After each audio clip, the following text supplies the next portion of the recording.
Dear students, let us come to part 4 of the today's discussion on cerebrovascular accidents.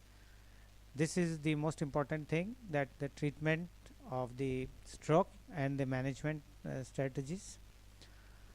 It comprises of drug therapy, which is also into the acute phase and chronic phase of the stroke, also surgical treatment, rehabilitation and prevention. There are some warning signs which you need to keep in mind before you make a diagnosis of stroke. There may be a patient coming to you with a sudden weakness, paralysis, or numbness of the face, arm, or leg, especially on the one side of the body.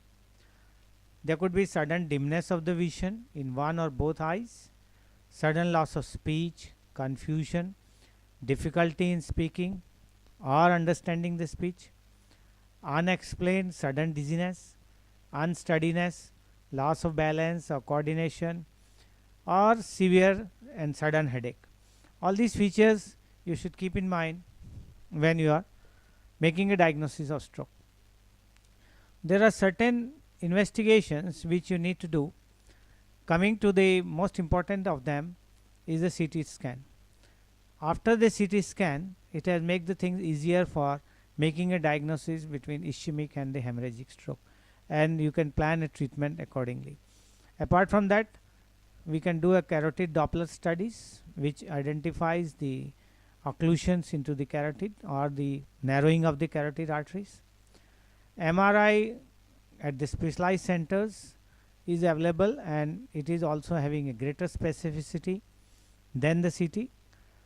Out of that, MR angio is one of the diagnoses which also gives you a very good picture of the carotid tree. The PET is another specialized investigation, that is positron emission tomography, which gives you dynamic functions of the neurological assessment of the brain. The angiography, which is conventionally being done, is a gold standard for imaging the carotid artery. If suppose you have to do some surgical intervention, still we follow the conventional angiography as a gold standard. When we talk of the management of stroke, we have a acute phase in which you need to keep a supportive care, keep the respiratory tree intact, intubation as required. There could be positioning of the patient which may lead to aspiration pneumonia. You have to keep the position properly. Bladder, you need to put a condom catheter or Foley's catheter. Prevention of bed sores is another important area, and then giving treatment at the acute phase is antiplatelet, that is aspirin and clopidogrel, not to be given into the hemorrhagic strokes. Control the comorbidities like the hypertension, diabetes, dyslipidemias, etc., according to the need.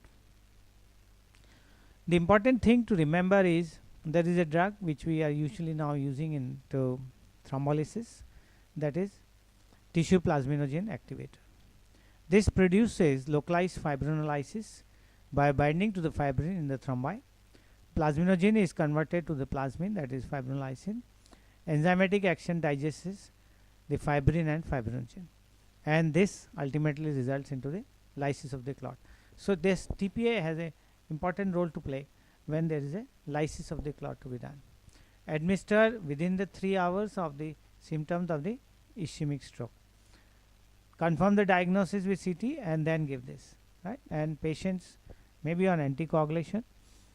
Aspirin, calcium channel blockers are the additional treatment which you have to keep in mind as per the requirement. Going to the other drugs which may be required apart from the what I have already mentioned, there could be a combination of aspirin, clopidogrel, that is Plavix, or there may be anticoagulations. Especially in patients with atrial fibrillation, you may require to give a Coumadin, that is one of the trade names for anticoagulation. Important thing to remember is that stroke is a very specialized unit, and some centers are totally devoted to the stroke treatment.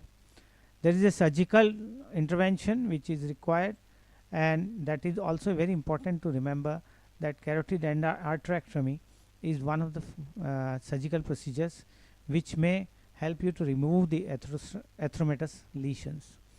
There are different surgical things which one can do. One is clipping, wrapping, coiling the aneurysm, evacuation of the aneurysm, or the hematomas which are there, which can be removed, treatment of the AV malformations.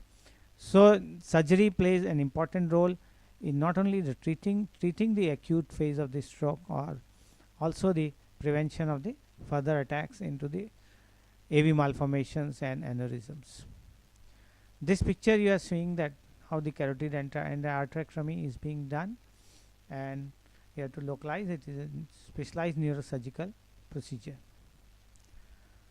Apart from this, in chronic phase, the patient education, identify the preventable risk factors: obesity, dyslipidemias, hypertension, smoking, stress, diet and regular exercise, educate for all care, including the families. It is important for us to remember that family is involved. Every patient of stroke is a total disbalance of the family, and family has to be involved into the treatment of the stroke.